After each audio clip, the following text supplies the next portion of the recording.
Welcome to the weekly mowing procedures training. Throughout this course, we're going to cover the general processes and best practices when it comes to each stage of completing a lawn service, including mowing, trimming, edging, and blowing. In this video, I'm going to walk you through the complete lawn service process for any residential or light commercial properties.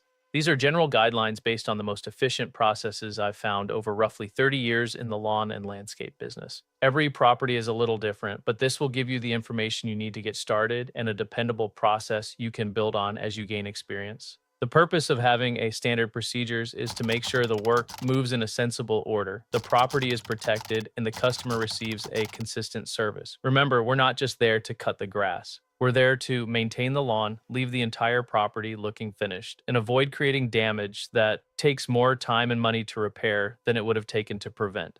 Our clients pay for our service because it adds value to their lives. Our value to them is based on the quality of our services, along with our reliability and consistency. If our service diminishes in quality or we fail to be on time, our value diminishes in the eyes of our customers and they will go elsewhere. So, how we deliver our services every time we show up determines whether or not we are worth the price the customer is willing to pay. At the start of every day, the crew leader should hold a quick meeting at the truck or in the driveway. The crew leader is responsible for managing the flow of the job, checking the finished work, and keeping track of anything the office needs to know. The crew member's job is to carry out the work safely and efficiently, follow the agreed route, and speak up when something doesn't look right.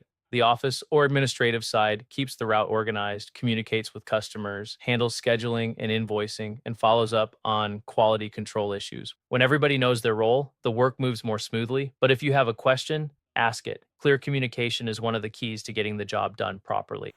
You also need the right tools before you begin. For a normal mowing visit, that generally means the appropriate zero-turn or walk-behind mower, a line trimmer, an edger, a blower, enough fuel for the route, and either a mobile device or a printed route sheet. Ear protection should also be worn to cancel out the noise of the machinery, and make sure to wear proper work clothes and nothing loose-fitting for safety and professionalism.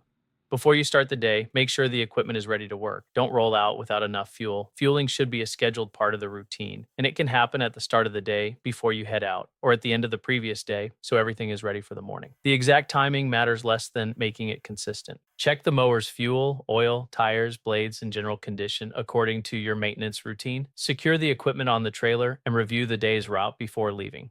When you arrive at the property, take a quick walk or visual scan before mowing. Look for sticks, rocks, toys, hoses, pet waste, sprinkler heads, and anything else that could damage the equipment or be thrown by the blades. Now let's get into the actual work. In most cases, I recommend mowing the front yard first and then moving to the back. There is a practical reason for that. If one person is mowing while another person is line trimming and edging, the second crew member can finish the front while the mower moves on to the back. That means each step is creating forward progress instead of everybody returning to the same part of the property at the end.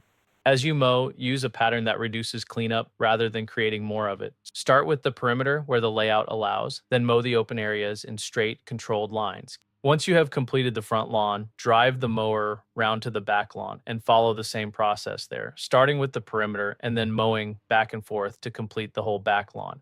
Change the mowing direction from week to week when the property allows it. Mowing the same direction repeatedly can create visible tracks and eventually contribute to ruts, especially in softer ground. Alternating the direction also helps the turf stand more evenly and keeps the finished appearance from looking worn in one pattern. The goal is to maintain and manicure the lawn, not simply hack it down as quickly as possible. Be aware of sprinkler heads, fences, beds, and anything else close to the cutting path. Don't force the mower into an area that should be finished with the line trimmer. Giving yourself a little space is much quicker than repairing a broken light, damaged bed edge, sprinkler head, fence, or section of turf.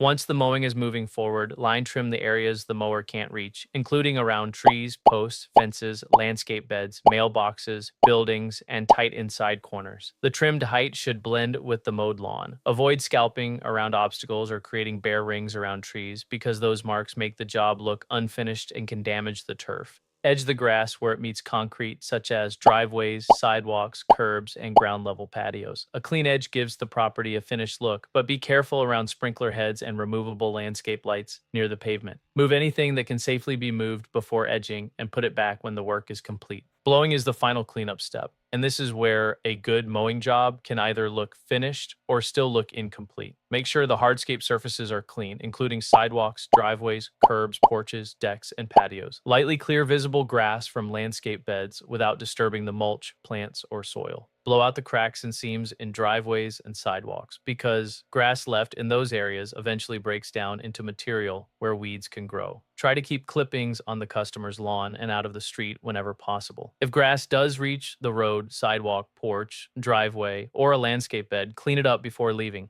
The aim isn't to make unrealistic promises that every property will be perfect under every condition. The aim is to leave it clean, professional, and complete based on the service being provided. At the end of the day, mark the completed properties on the mobile device or route sheet. Note any work that wasn't completed and why, and report access problems, customer requests, damage, or equipment issues to the office. At the end of the day, blow the equipment off, secure it, and prepare the fuel and tools for the next day according to your normal routine. The overall process is straightforward. Start the day prepared, review the property and the crew's roles, mow in an order that keeps the job moving, complete the trimming and edging, clean every required surface, and inspect the work before you leave. When you follow a consistent process and communicate clearly, you reduce wasted movement, prevent avoidable damage, and deliver the kind of reliable service customers continue paying for. This has been the weekly mowing procedures training for residential and light commercial properties. Congratulations on completing this one. In the next videos in this course, I'll go into more detail. Go check out the others in the training tab of the Lawn Success Hub. Good luck out there.